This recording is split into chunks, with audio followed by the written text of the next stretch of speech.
According to psychology, the most frustrated people in the world aren't the ones who lack intelligence, they're the ones whose intelligence has nowhere to go.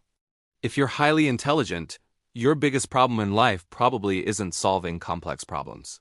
It's the constant, grinding frustration of living in a world that moves too slowly for your mind. Today, we're talking about the silent epidemic among intelligent people, intellectual starvation, and why the solution isn't what you think. Let me paint a picture you'll recognize. You sit in meetings and you're bored. Not because the topic doesn't matter, but because you've already thought through the conclusion while everyone else is still on point two. You try to make friends, but conversations feel shallow. They want to talk about the weather, about TV shows, about surface-level observations. Meanwhile, your mind is asking questions 3 layers deeper that no one else seems interested in exploring. You're not being arrogant. You're being honest. There's a difference between thinking you're smarter than everyone and simply recognizing that your mind operates at a frequency most people don't tune into. This is intellectual loneliness, and it creates frustration that seeps into every corner of your life. Then there are your standards. You have really high standards for yourself, for your work, for how things should be done. And you seem to be the only one who cares about those high standards, which is probably true, because they are your standards.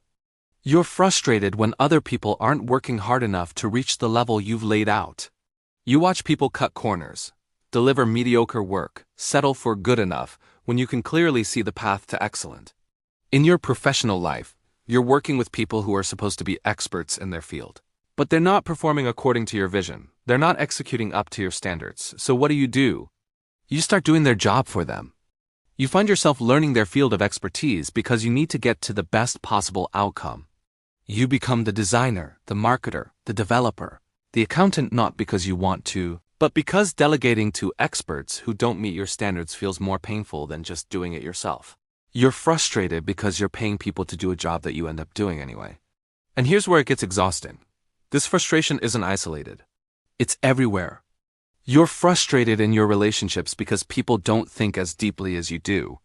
You're frustrated in your working life because you're surrounded by people who are satisfied with average. You're frustrated in your private life because even leisure feels unstimulating. You were frustrated in school because the curriculum moved at a pace designed for the middle, not for minds that grasp concepts instantly and hunger for more. Frustration is your constant companion. It's the background noise of your entire existence. And you've probably been told, you need to lower your standards. You're too intense. Learn to relax. Not. Everything has to be perfect. But that advice feels like being told to dim your light so others feel comfortable in the dark. So let me tell you what's really happening here. And this might be uncomfortable to hear. The root cause of your frustration isn't other people's incompetence. It isn't the world's mediocrity. The root cause is your beliefs. You have been programmed to believe that there is not more for you. That what you see around you is the ceiling. That you need to play the game everyone else is playing. You've been conditioned to believe that you need to live in the system, in the matrix, like everybody else. Get the degree. Get the job. Climb the ladder. Follow the path. Fit into the structure that was built by and for average intelligence. But here's what you haven't fully grasped yet. You are not like everyone else. You're not just a player in the game. You're not just a character following someone else's script. You are a creator, and this is where everything shifts. All those dreams that keep you up at night? All those ideas that flood your mind? All that creativity that feels like it's bursting to get out? That's not random. That's not fantasy. That's your higher intelligence speaking to you. Your higher intelligence is tied to your potential. And your potential doesn't live in the world of frustration. Your potential lives in flow state, in creativity, in endless intellectual stimulation, not because someone is feeding it to you, but because you are generating it.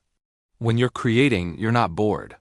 When you're building something that didn't exist before, you're not frustrated by other people's standards because you're setting new standards. When you're operating as a creator, you don't need to find people on your intellectual level, you attract them. Because creation is a beacon. But here's the catch. You need to first let go of those beliefs that you've been programmed to follow. You need to stop believing that your path should look like everyone else's path. You need to stop believing that your job is to fit into existing systems and instead recognize that your job is to build new ones. You need to stop looking for intellectual stimulation from the outside world and start generating it from within. Because the truth is, your frustration is a message. It's your higher intelligence screaming at you that you're playing too small. Every time you feel bored, that's your mind saying, I'm capable of more. Every time you feel frustrated with others, that's your potential saying, stop waiting for permission. Stop delegating your vision. Go build it yourself. Every time you feel intellectually starved, that's your creativity begging to be unleashed. If this is resonating with you, if you're tired of feeling like the smartest person in the room and the loneliest person in your life, then subscribe to this channel. Because we're going deep into the psychology of high intelligence, the traps that keep brilliant minds stuck, and the strategies that set them free. This is just the beginning. Now I know what you're thinking, but I still have to deal with incompetent people. I still have to work within systems. I still have to pay bills. Yes, true. But here's the reframe. You don't have to make those things your entire world. You can build a parallel reality. A space where your standards matter, where your creativity runs free, where your intelligence isn't a burden, it's your greatest asset. Maybe that's a side project that becomes your main thing. Maybe that's starting a company built around your vision. Maybe that's creating content that attracts your intellectual tribe. Maybe that's writing, building, designing, teaching something that only you can create. The point is, stop trying to make the existing game work for you. Start creating a new game with new rules. Because the people who changed the world weren't the ones who learned to tolerate mediocrity. They were the ones who got so frustrated with mediocrity that they built something better. Your frustration isn't a character flaw, it's a compass pointing toward your purpose. So here's your assignment. Stop asking, why doesn't anyone meet my standards? Start asking, what can I build that embodies my standards? Stop asking, why can't I find my intellectual tribe? Start asking, what can I create that attracts them? Stop asking, why is the world so frustrating? Start asking, what world am I meant to build? Because you're not meant to survive in someone else's system. You're meant to create your own. You're not meant to fit in, you're meant to stand out. You're not meant to play the game. You're meant to change it. Your intelligence isn't the problem. Your belief that you have to dim it to belong, that's the problem. Let go of that belief and watch what you're capable of creating.